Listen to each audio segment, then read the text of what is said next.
Bienvenue dans cette nouvelle édition du 12-15. Au sommaire, un an après la mise en place de l'agenda 2063 par l'Union africaine, quelles en sont les premières conclusions? Avec 60% de terres arables inexploitées, l'agriculture reste une priorité. Le Tchad, nouvelle étape dans la tournée du président tunisien Monsef Marzouki. Une visite historique entre les deux pays aux orientations économiques. Une centaine d'hommes d'affaires accompagnent le dirigeant tunisien. Et puis la Côte d'Ivoire à 90 minutes d'un exploit historique. Les éléphants affrontent la Grèce ce mardi à partir de 20h GMT. Une victoire les propulserait en 8e de finale pour la toute première fois en 3 participations à la Coupe du monde de football. Le 23e sommet de l'Union africaine se poursuit à Malabo, en Guinée équatoriale. Depuis lundi, les ministres des Affaires étrangères se réunissent pour aborder les enjeux du continent. Une 25e session ordinaire du Conseil exécutif qui posera les bases de l'Assemblée générale prévue les 26 et 27 juin. Comme lors de l'édition précédente, l'agriculture et la sécurité alimentaire s'imposent comme les thèmes principaux du sommet. Le secteur agricole qui s'impose également comme l'un des thèmes fédérateurs au sein de l'Union africaine depuis plusieurs années. Un exemple concret, l'agenda 2063 mis en place en 2013. Il s'agit d'un appel à la mobilisation de tous les segments de la société africaine. Aminata Jack nous en dit plus. Accélérer le développement du continent africain dans les 50 prochaines années, tel est l'objectif de l'agenda 2063 de l'Union africaine. Ce programme englobe à la fois une vision et un plan d'action.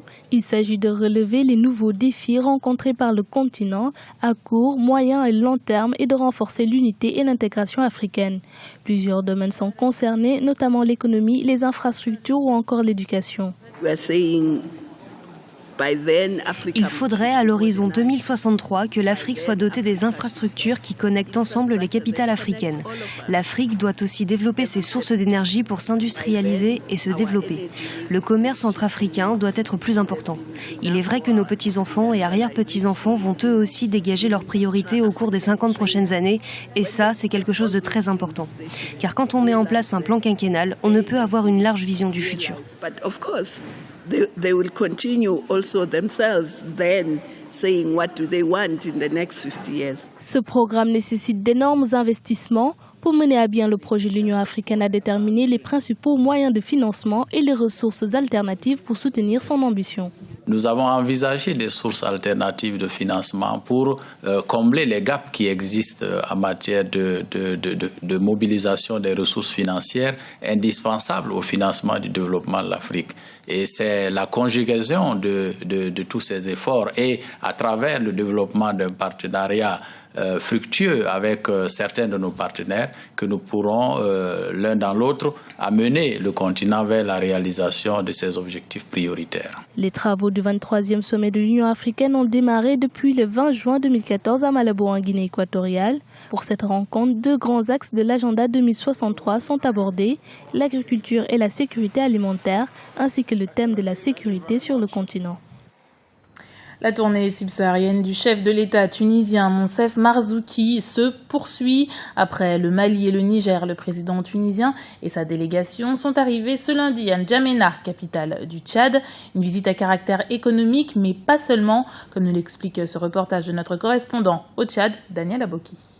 Le président tunisien Monsef Marzouki en visite officielle au Tchad ce lundi.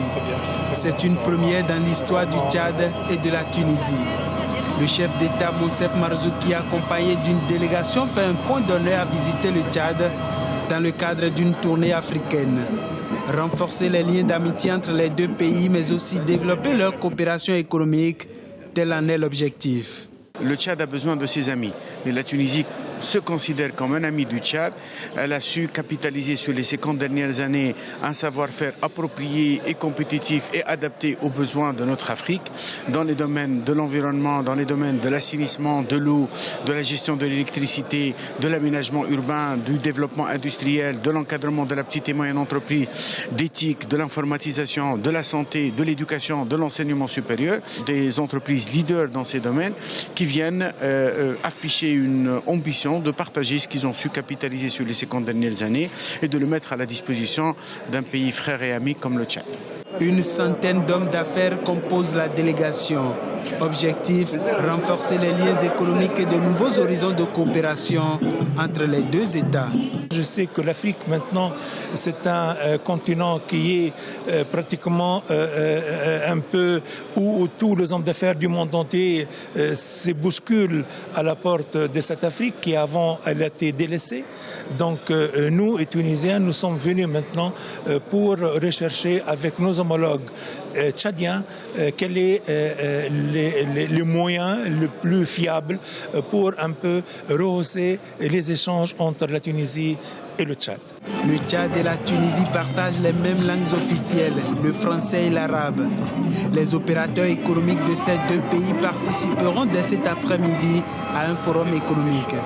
Cette rencontre leur permettra d'étudier les opportunités économiques à exploiter de part et d'autre pour le renforcement de leur coopération. Nairobi, la capitale kenyane, abrite depuis lundi 23 et jusqu'au vendredi 27 juin le sommet des Nations Unies sur l'environnement. L'événement porte un slogan évocateur, une vie digne pour tous. Le thème du braconnage sera largement abordé, un sujet particulièrement significatif au Kenya. Selon les chiffres des agences de protection animalière nationale, 60 rhinocéros et 302 éléphants ont été tués au cours de l'année 2013. L'actualité économique, ce sont ces 900 demandes de construction enregistrées chaque année au Burkina Faso, synonyme d'un secteur immobilier en pleine croissance.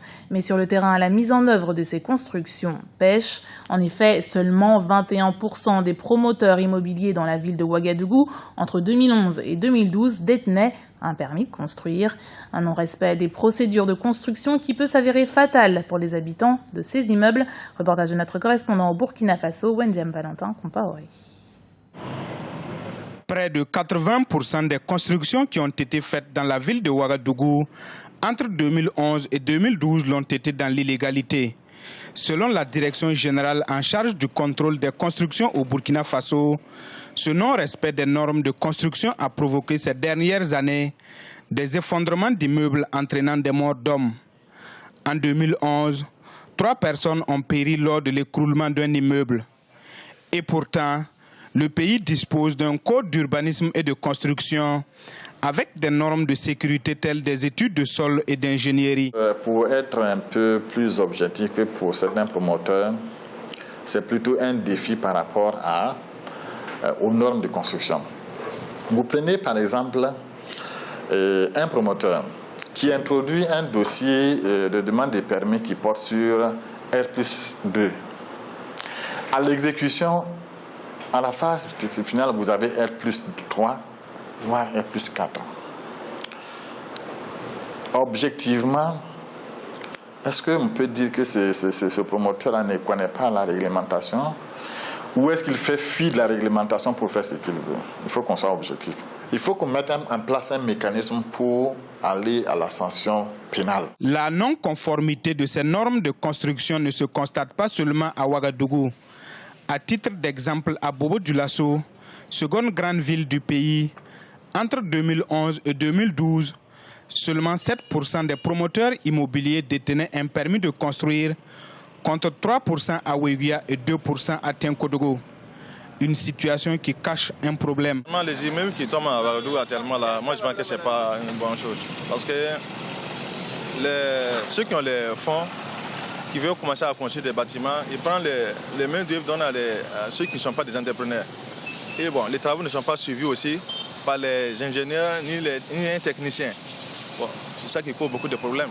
Alors que nous, on voit que ça ne nous arrange pas. Ça n'arrange même pas le pays. Rappelons qu'en 2013, il y a eu au total 813 demandes d'autorisation de construire. Des demandes qui vont crescendo car plus de 900 demandes ont déjà été enregistrées cette année. Une croissance qui nécessite des mesures fortes pour la sécurité des populations. Et on termine ce journal avec la Coupe du Monde de football et tous les regards se tournent vers le groupe C, groupe où les éléphants pourraient écrire une page de leur histoire ce mardi en accédant en 8e de finale. La Côte d'Ivoire affronte la Grèce à partir de 20h GMT.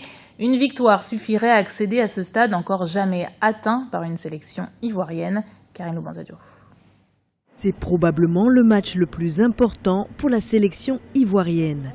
Ce mardi, les éléphants rencontrent à Fortaleza la Grèce et ont ainsi l'occasion d'accéder pour la première fois au 8e de finale d'une Coupe du Monde.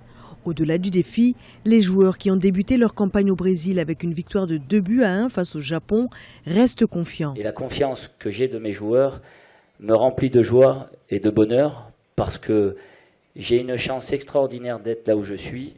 Nous le savons. Les joueurs ont bien conscience également de l'importance du travail qu'ils ont fourni. Demain, j'espère qu'ils récolteront tout ce qu'ils ont semé pendant ces 2 ans d'efforts et de sacrifices. La Côte d'Ivoire doit se passer des services de Didier Zokora, suspendu pour ce match face à la Grèce. Il sera remplacé par Kolo Touré dans la charnière des éléphants. En attaque, Wilfried Bony et Didier Drogba sont en balance pour le poste d'attaquant de pointe, tandis que Salomon Kalou est pressenti pour prendre la place de Max-Alain Gradel sur l'aile gauche. Pour l'équipe, la titularisation du légendaire capitaine Didier Drogba, très populaire au Brésil, pourrait également faire la différence. Didier Drogba, vous savez ce qu'il est en tant que joueur et en tant qu'homme. Il nous apporte beaucoup par son expérience et c'est notre capitaine. Et même quand il ne débute pas les matchs, son importance en dehors du terrain est très importante pour nous. L'équation est donc simple pour l'équipe de Sabri Lamouchi. Une victoire lui garantirait une place au 2e tour. Elle a même de grandes chances de passer avec un nul. Dans ce cas de figure, il faudrait que les Japonais battent la Colombie avec 2 buts d'écart ou marquer 3 buts de plus que la Côte d'Ivoire pour que ces derniers soient éliminés. C'était le journal de la rédaction. Merci de l'avoir suivi. Retrouvez dans un instant une nouvelle édition du 12-15 sur Africa 24.